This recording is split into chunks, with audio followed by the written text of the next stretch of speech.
the Cubs. This past week and a half, they look like the team to beat in the National League Central. They looked like the team to beat until yesterday.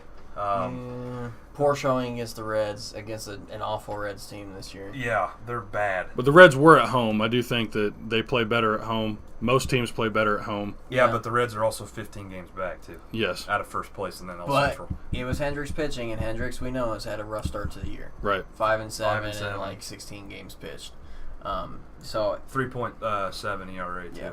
That's unlike him. He's almost at a 2 ERA almost every year. He's almost 2 points higher than ever. But we gave Matt Harvey his second win. Matt Harvey was a phenomenal pitcher till all the injuries. But Matt Harvey's 2-5 now with a 5.66 ERA.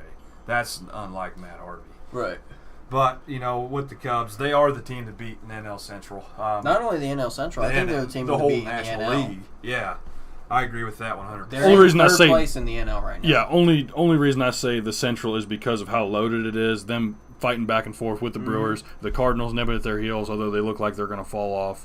And then Pittsburgh, we thought that they might turn it around here in the next week, and they just keep falling behind. They're still 8 And back. obviously the Reds are a mess. Yes. So they have been a mess for the last 5 years. I mean, they're only one game back in Milwaukee right now, but we know Milwaukee is, or at least we thought they were the team to beat. See, this is sad because Milwaukee has the Brewers has the Cardinals this weekend. And that's really going to help them if the Cardinals can't win one. Cardinals need to take 2 for Cubs fans. Cardinals need to take 2. Well, I hate saying that. They need to take 2 just to catch up with Chicago. They need to take 2 to stay in Chicago, and with the Chicago needs to. It's in everyone's best interest if the Cardinals win this series. Win it or take 2 is all they need to do, and we need to take the rest of the weekend with the Reds, which kind of proven the last couple of weeks is that we've dropped the first game in a series, but we've taken the remaining 2 or 3. So I don't know. It'll be fun this weekend, loaded with baseball.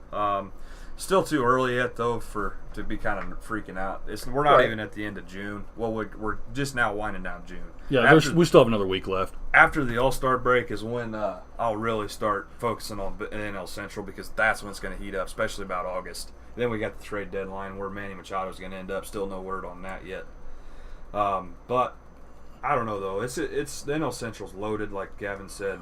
We still have Atlanta too in the NL East. They're 43-30. They're a half game. And they're a half game up on the Cubs right now. On the Cubs, and then the Nationals are 40-33. They're 3 games back from Atlanta. So we got the Nationals. We got the Braves. The Brewers, obviously. The D-backs are playing good ball too. Yeah. Kind of a sleeper team. Never really. would have thought that. Yeah. They got Paul Goldschmidt. That's the only team only guy I can name off of that team. They got the tall, lanky pitcher too. I can't think of his name off the top of my head though. Greinke. Zach Greinke. Yeah. But yeah, that's the Diamondbacks are really, really impressing me with their ball play. They're impressing me, but Cubs are still the team to beat, in my opinion. For sure. They're the only team from the playoffs last year in the NL that are performing like they're supposed to. For sure. The Dodgers, the reigning NL champs, they lost the World Series by a game. They're only 3 games over 500. They're 38-35 right now. They're battling with injuries too. So. Yeah, but the Nationals aren't in first place in their division either. They're 3 games back from the Braves, which the Braves are impressing me too. Yeah. But based on the teams that made the playoffs last year, the Cubs are the only ones that are where they're supposed to be at right now. Absolutely.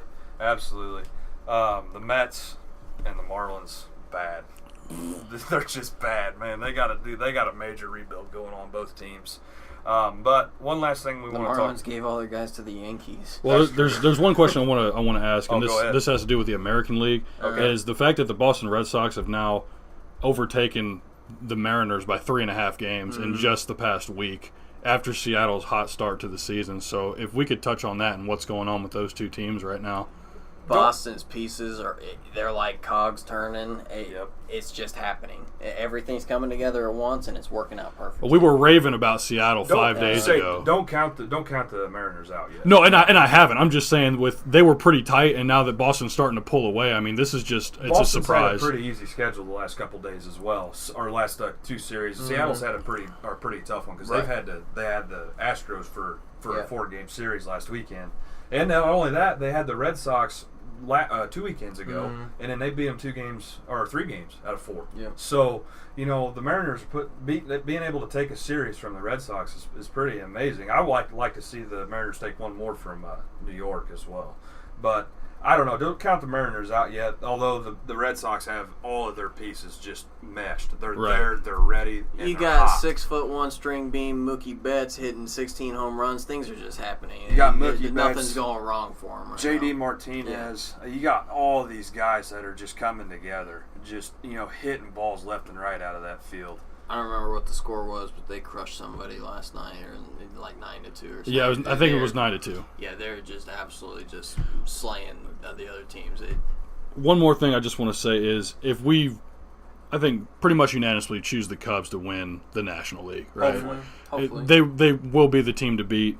I think Milwaukee's up there as well as Washington, like you guys said. But ultimately, I think the Cubs will come out on top. Now, if we switch over to the American League, who do you see coming out challenging the Cubs in the World Series if it comes to fruition? Boston. I want to say Boston, but Houston always gets dangerous. Right. At least the last couple of years. They've got those pieces. They just got to get them working together at the right time. I was going to say, what are the odds if the Red Sox and the Mariners playing at this level, the Astros can go back-to-back? I don't see the Astros going back-to-back. I would like to. I think Houston's not winning, just getting back to the World Series, right. I also think the Yankees have a good run, good shot. They got Giancarlo Stanton, Aaron Judge, Gleyber Torres, the New York Bombers. Yeah. They've got all the right pieces, too. That AL East is just unreal. Well, you don't have to tell me. I'm a Jays fan. I've been watching it all year. Yeah. You guys are 17 back, too, out of first place from New York. Yeah, I don't want to fall below the Rangers level. That's that would be. So real quick though, your Ranger bad. That's something. And we're right there too. And I hate the Rangers. I hate the Rangers. Before we move on to Dexter Fowler's rocky first half, I want to talk about the AL Central real quick. Sure. The AL Central is so bad.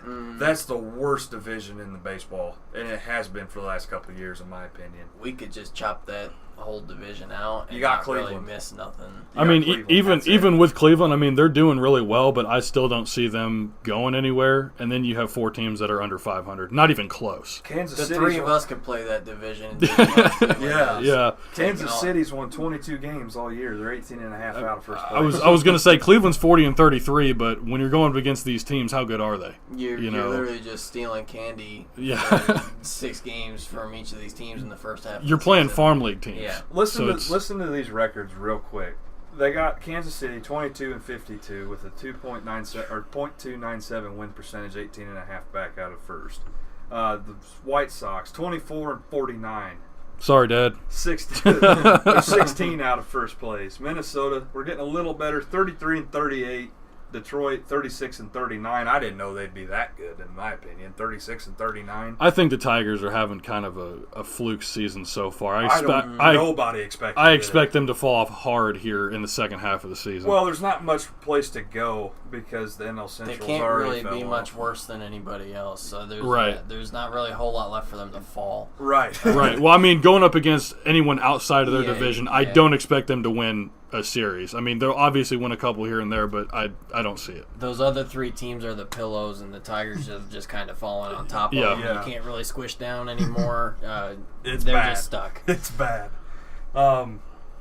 It's a tricky situation. Yeah, we're gonna get to Dexter Fowler here because after last season signing that deal with St. Louis, had a pretty good year. Now this year, the first half of the season, what the heck's going on?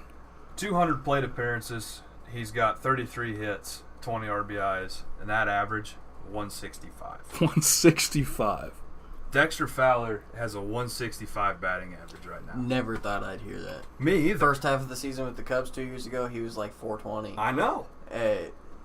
How you go from that over 400 for the first 50, 60 games of the season to 165. His OPS right now is at a 542. A decent OPS is in the 900s. That's just the baseline average. He's way under. He's not even up to par. He hasn't even played that much either.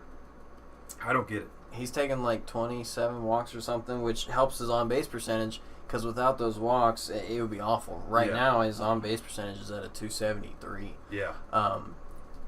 That's lower than most guys' batting average. Yeah. Yeah.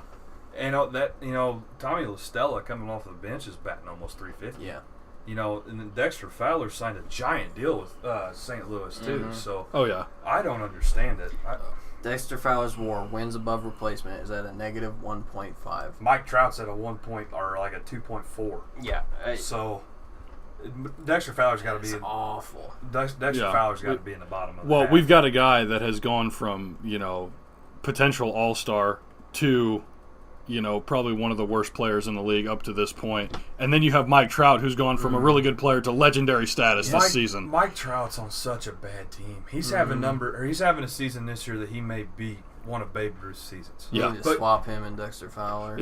But you can't hear about Mike Trout because in the last 10 games, the LA Angels have gone 2-8. Mm-hmm. So I don't know. It's just a rocky start for Dexter. I hope he's playing so bad they took him out of the lineup. They didn't. I know. He was batting in the one spot for a reason. They want him to get the chance to hit the ball as many times as possible. They didn't just drop him down a couple spots to the 6 or 7. No, he's done. Out of the lineup. See you later. You don't even get a shot anymore. Which the Cardinals organization's got to do something about Mike Matheny, though. They got to get him out of there. In my opinion, he's not a very good manager. So, well, what do the Cardinals do with this roster if they want to stay competitive?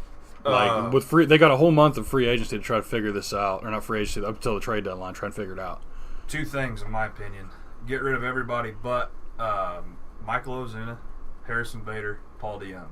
And get rid you'd get rid of Osuna. I would get rid of I keep Osuna. Oh, okay. I was about to say what? Okay. Harrison Bader and Paul DeYoung. Okay. Everybody else can go. Even in the front office, everybody. That's what front office. And Yachty, but Yachty's Yachty, but he's getting old. Yachty, so he can retire. He is, but wouldn't you think that he would retire in St. Louis? I wouldn't. He's going to go to get rid of him. He'll just retire. Yeah. He's going to retire. He wants to retire there. So. He's a franchise catcher. And I think it's a courtesy thing that they'll hold on to him. Although other teams would love to have him, I don't think that they'll. He's still got a rocket of an arm. Yeah, no, that's what I'm saying. He just can't hit the ball anymore. So here's the thing: I saw a stat the other day about Yadier Molina that he's only got like 3 throw-outs or 3 punch-outs this year. Basically, because there's only 3 people that stole on him. He's got the lowest. Everyone else knows better. Nobody's going to run on Yadier Molina. They're stupid if they do. Sorry for saying that, but they are. He's got the best arm behind the plate besides Wilson Contreras, who's right up there with him. So I don't know. It's just going to be interesting to see what the Cardinals do.